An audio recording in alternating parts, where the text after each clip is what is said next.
Olá, conversávamos no último vídeo em torno ao contexto dos interesses estadunidenses e transnacionais que tem que ser pensado muito em relação a, em conectado com esta política antidrogas para os países da América do Sul e para o Brasil em particular, e a expansão do capitalismo e dos interesses dos grandes capitais sobre os territórios e sobre a força de trabalho, as populações, a sociedade que eles têm se essas políticas antidrogas têm se exercido.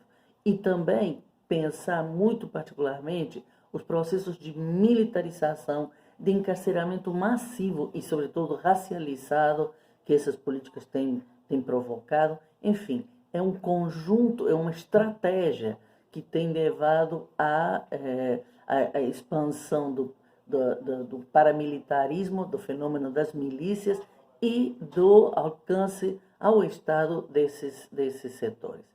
Ao mesmo tempo, falava de uma segunda estratégia, que eu acho que também tão importante é, quanto, porque tem mais a ver com a subjetividade das pessoas e que tem sido também muito bem sucedido.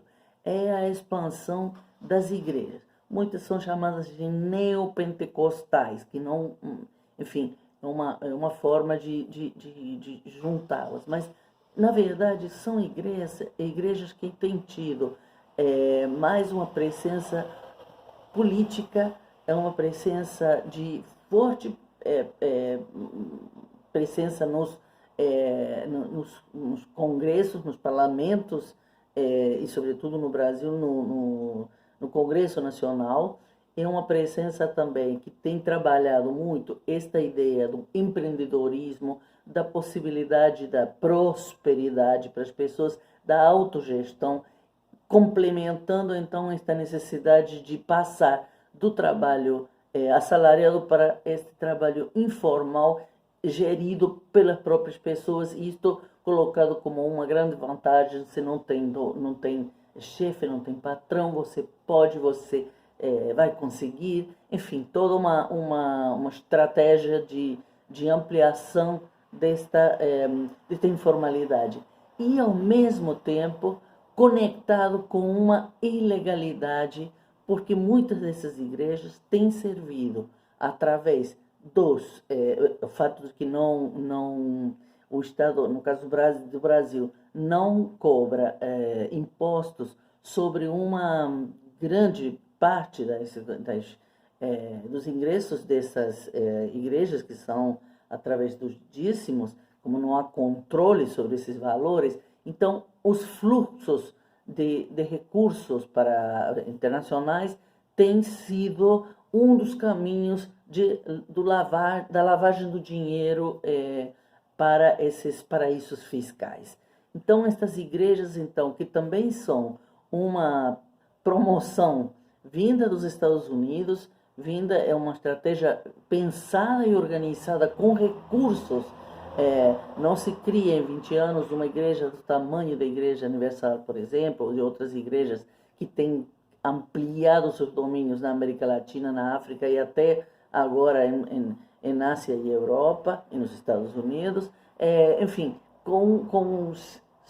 sem nada ou da nada. É uma estratégia bastante bem organizada, que tem conseguido o controle das corações e mentes, como eu consigo expressar isto com muita eficácia. Temos visto essa semana um vídeo de um pastor vendendo, por exemplo, uma semente que curaria o Covid, uma semente de vida que curaria a doença provocada pelo coronavírus, e que está sendo vendida a R$ 1.000. Uma estafa, a incredulidade das pessoas, justamente em povos que têm um olhar muito, um olhar crente, um olhar de fé, um olhar de acreditar na possibilidade da salvação diante de uma situação também em que o Estado está completamente ausente, e o Estado muitas vezes significa a presença da força para repressão e para levar à morte as comunidades mais carenciadas do país. Então, todo esse ambiente junta e provoca esta ampliação, esta expansão estrondosa destas igrejas de novo tipo, que para mim são muito pouco de fé e muito de especulação e de esse trânsito na lavagem de dinheiro que se provoca nesta relação entre as economias da ilegalidade, a economia informal e a dita economia legal que, enfim, que vivemos, esse conjunto que se vive na nossa sociedade. Seguimos por aqui depois.